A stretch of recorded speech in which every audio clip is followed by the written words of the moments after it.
بسم اللہ الرحمن الرحیم۔ السلام علیکم ورحمۃ اللہ وبرکاتہ۔ چنانچہ ابن تیمی کو موت کی گھاٹ اتار دیا گیا۔ منصور بن احمد ایک روز کوہستانی کے چاک کے اندر ایک درے کے قریب نمودار ہوا۔ اس درے کے قریب جانے سے پہلے چھوٹے سے ایک نالے پر ایک چھوٹا سا پل تھا۔ جب منصور بن احمد اور اس کے ساتھی پل کو پار کرنے کے بعد درے کے قریب ہوئے تو کوہستانی سلسلے کے اوپر سے کڑکتی ہوئی ایک زوردار آواز سنائی دی، جہاں تک پہنچے ہو وہیں رک جاؤ، پہلے بتاؤ تم کون ہو اور کہاں سے آئے ہو، اور کوہستانی کے چاک میں اس طرح داخل ہونے سے تمہارا کیا مقصد ہے؟ اتنی دیر تک سامنے کی طرف سے کچھ گھوڑے سوار اپنے گھوڑوں کو دوڑاتے ہوئے آ رہے تھے۔ منصور بن احمد اس وقت اپنے ساتھیوں کے آگے تھا اور اس کے دائیں بائیں شرف الدین کردی اور حسام الدین جو کندرا تھے۔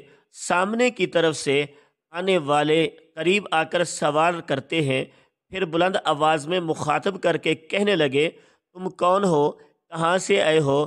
اس پر منصور بن احمد بولا، ہم بغداد کے لشکریوں میں سے ہیں۔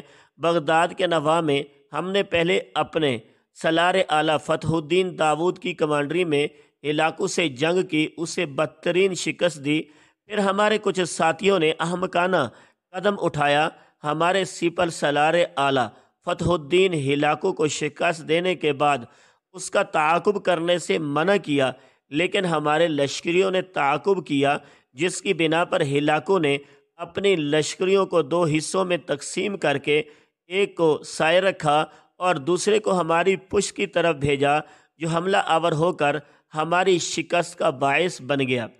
اسی طرح وہاں بغداد کے لشکر کا قتل عام ہوا۔ میں اور یہ میرے ساتھی بڑی مشکل سے جان بچا کر ادھر آئے ہیں۔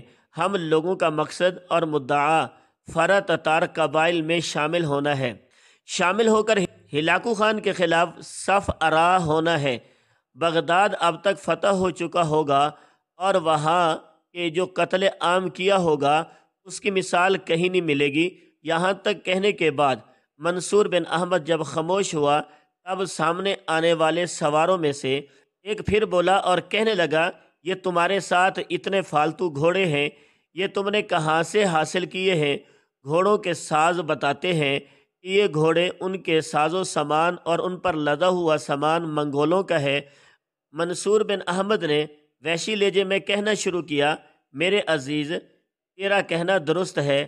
جب ہم بغداد سے بھاگے تو منگولوں نے ہمارا تعاقب کیا، وہ تعداد میں کافی تھے، لیکن ہم اتفاقی اور تعاون کے ساتھ پلٹ کر ان پر حملہ آور ہوئے، سارے منگولوں کا ہم نے خاتمہ کیا، اور یہ گھوڑے ہمارے ہاتھوں مرنے والے منگولوں کے ہی ہیں۔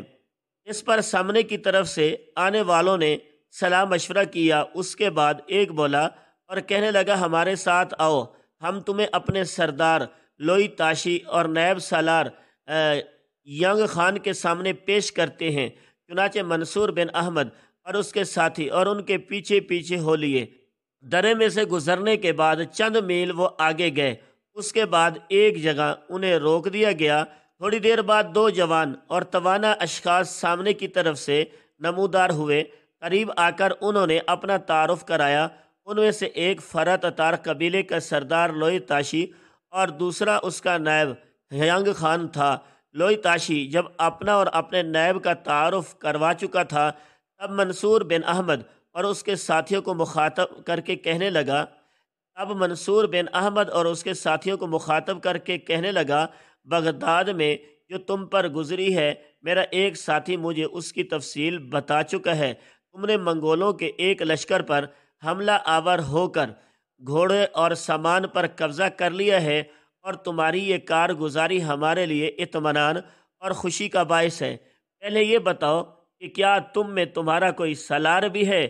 اس موقع پر منصور بن احمد نے ایک لمبا سانس لیا، پھر لوئی تاشی کی طرف دیکھتے ہوئے کہنے لگا، ہم میں کوئی بھی امیر یا سردار نہیں ہے، ہم سب لشکری ہیں۔ اپنے سالار اعلیٰ فتح الدین داود کے مارے جانے کے بعد اپنی جانیں بچا کر بھاگے تھے، اور اب آپ لوگوں میں شامل ہو کر منگولوں اور ہلاکو کے لشکر کے خلاف حرکت میں آنے کا ارادہ رکھتے ہیں۔ ہم جنگ کا ہنر بھی جانتے ہیں، اور ہلاکو کے خلاف تم لوگوں کی طرف سے کوئی مہم نکلتی ہے تو ہم تمہیں یقین دلاتے ہیں، تم کو مایوس نہیں کریں گے۔ یہاں تک کہنے کے بعد منصور بن احمد خاموش ہو گیا۔ اس موقع پر لوئی تاشی بول اٹھا اور کہنے لگا، ہمارے لوئی تاشی نے خوشی کا اظہار کیا اور کہنے لگا، میں خود مسلمان ہوں اور میرا نیب ینگ خان بھی مسلمان۔ فرت تتار قبائل کے اکثر باشندے اسلام قبول کر چکے ہیں۔ منگولوں کے خلاف برکئی خان بھی ہمارے ساتھ تعاون بلکہ ہماری مدد کر رہا ہے اور اس کے بہت سے لشکری اسلام قبول کر چکے ہیں اور ہم نے تہیہ کیا ہوا ہے، جب بھی ہلاکو نے ہمارے در پہ ہونے کی کوشش کی ہم متحد ہو کر اس پر ضرب لگائیں گے۔ شاید تمہارے لیے یہ خبر نہیں ہو کہ اس سے پہلے ایک بار ہم ہلاکو اور اس کے لشکر کو بدترین شکست دے چکے ہیں، اور خدائے وند قدوس کو منظور ہوا تو آنے والے دور میں بھی اس کے مقدر کے کرتاس پر ہم ناکامیاں اور شکست ہی دیکھیں گے۔ مجھے امید ہے تم سب لوگ مسلمان ہو گئے۔ منصور نے پھر لوئی تاشی کی طرف دیکھا اور بولا، آپ کا اندازہ درست ہے، ہم سب مسلمان ہیں۔ میں خود مسلمان ہوں اور میرا نیب ینگ خان بھی مسلمان ہے۔ فرا تتار قبائل کے اکثر باشندے اسلام قبول کر چکے ہیں۔ منگولوں کے خلاف برکئی خان بھی ہمارے ساتھ تعاون بلکہ ہماری مدد کر رہا ہے اور اس کے بہت سے لشکری اسلام قبول کر چکے ہیں، اور ہم نے تہیہ کیا ہوا ہے کہ جب بھی ہلاکو نے ہمارے در پہ ہونے کی کوشش کی ہم متحد ہو کر اس پر ضرب لگائیں گے۔ شاید تمہارے لیے یہ خبر نہیں ہو کہ اس سے پہلے ایک بار ہم ہلاکو اور اس کے لشکر کو بدترین شکست دے چکے ہیں۔ خداوند قدوس کو منظور ہوا آنے والے دور میں بھی اس کے مقدر کے کرتاس پر ہم ناکامی اور شکست ہی کے دیکھیں گے۔ مجھے امید ہے تم سب لوگ مسلمان ہو گئے ہو۔ منصور نے پھر لوئی تاشی کی طرف دیکھا اور بولا، آپ کا اندازہ درست ہے، ہم مسلمان ہیں۔ اب ہمارے عسکری اور لشکری طاقت اس قدر نہیں ہے ہم ان کوہستانی سلسلوں سے باہر نکل کر ہلاکو کا کھلے میدانوں میں مقابلہ کریں، اس بنا پر کہ اس کوہستانی حصار کے اندر ہم اپنی طاقت اور قوت کو بڑھا رہے ہیں، اور امید ہے آنے والے دور میں ہلاکو خان اور اس کی قوت کے سامنے ہم ایک روز دفاع کا بند باندھنے میں ضرور کامیاب ہوں گے۔ میرے کچھ ساتھی تمہیں اپنے ساتھ لے جاتے ہیں۔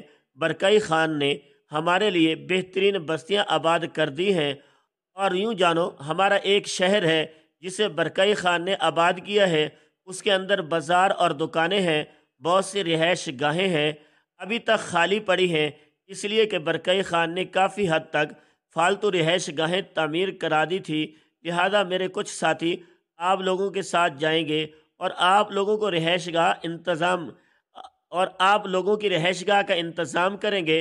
جب ہم اپنی ان کوہستانی رہائش گاہوں میں ہوتے ہوئے تو ہر کوئی اپنا اپنا کھانے کا اہتمام کرتا ہے، اس لیے کہ ہم میں سے اکثر اپنے اہل و عیال کے ساتھ رہتے ہیں، اور جب ہم کسی مہم کے لیے نکلتے ہیں تو پھر مہم میں شامل ہونے والے سب لوگوں کے لیے اجتماعی طور پر کھانا تیار کیا جاتا ہے اور پیش کیا جاتا ہے۔ منصور بن احمد شرف الدین کردی اور حسام الدین جوکندرا نے لوئی تاشی اور ینگ خان کا شکریہ ادا کیا۔ پھر لوئی تاشی کے کہنے پر اس کے کچھ آدمی منصور بن احمد اور اس کے ساتھیوں کو رہائش گاہیں دکھانے کے لیے اپنے ساتھ لے گئے تھے۔